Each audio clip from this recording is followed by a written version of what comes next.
Got the lift placed exactly where it's going to be yesterday. So it's exactly where it needs to be, and it's completely straight and leveled out and square. Started drilling the holes on this side. One hole there, one hole there, one hole there. So I got I got two more holes on this side to drill. And then 1, 2, 3, 4, 5 on that side to drill. And then I have to completely clean the holes out. Very, like, I gotta get them spotless. No dust or anything in there. I have to brush them like out and fill them up with water and blow them out and all this stuff to make sure that the holes are completely clean and have no particles and no dust or anything in them. And then I can use the adhesive, fill the holes up with the adhesive, and put the threaded rod in, which is what's going to be our anchor instead of this Chinese anchor that it came with.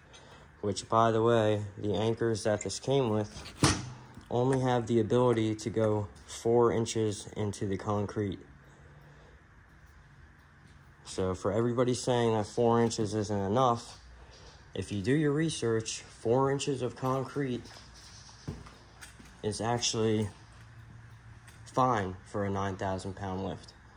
And I do not plan on putting anything over 4,500 pounds on this lift in this location.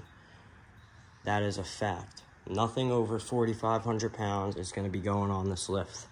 So for everybody saying that that's going to fail, cut out squares, do this, do that, listen, I've done concrete before. I know what you guys are saying.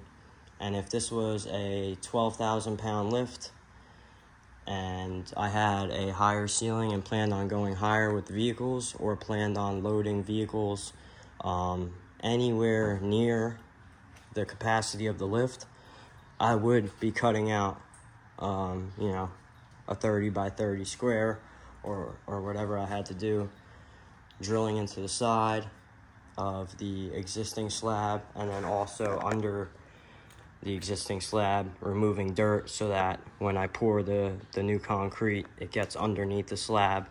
I would rebar, reinforce it, and then I would do my anchoring through there.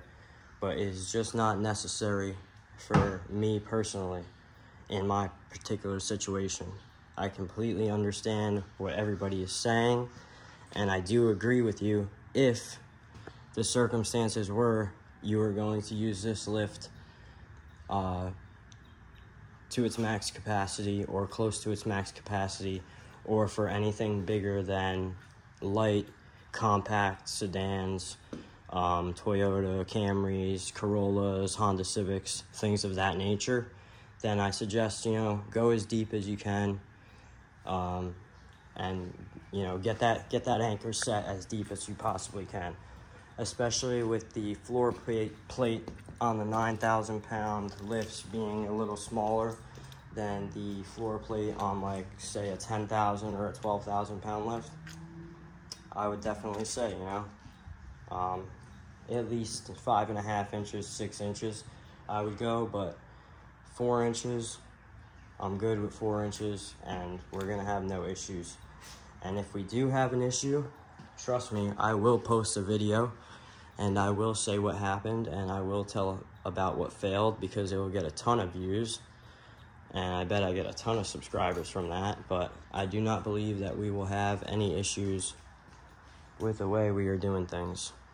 So you guys let me know what you think. I know you guys really ripped into me yesterday in the comments about this whole thing, but for my particular situation, this is going to work just fine. And if there was any doubts in my mind, I wouldn't be doing it. That's the type of guy I am. You know, I'd rather do things right the first time than half-ass them and have an incident or an accident happen that could be fatal and could ruin my business before it even, you know, gets off the ground and starts. So Make sure you guys like, comment, subscribe. Have a good day. It's Monday, 7:54. Start heading over to that mobile job. It was set for 8 a.m., but he moved it to 8:30. It's no problem, because I was able to take this quick video for you guys and give you an update. But once I get home from this mobile job, I'll probably start drilling the rest of our holes on this post. And then we also have to grab some expanding foam from Home Depot, because I did poke through the slab on 2 of the holes. If anybody has any advice on what to do in that case, do you think that I should maybe get some ready mix concrete, possibly, and possibly pour it down into the holes that I poke through, and then put the epoxy, or let it stiffen up a little bit, you know, and then fill the hole with the epoxy and then set the rod? Or should I just put some expanding foam all the way at the bottom, so that when I put the epoxy in, it just doesn't go into the dirt and waste a bunch of epoxy?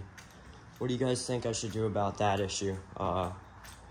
Going completely through the slab onto the bolts over there, which it was 2 of the outside bolts, which are the more important ones as well. So let me know what you guys think. The slab is 4 inches thick. It's about 4 1/4, but 4 inches thick. So let me know in the comments. Hope you guys have a good day and keep wrenching.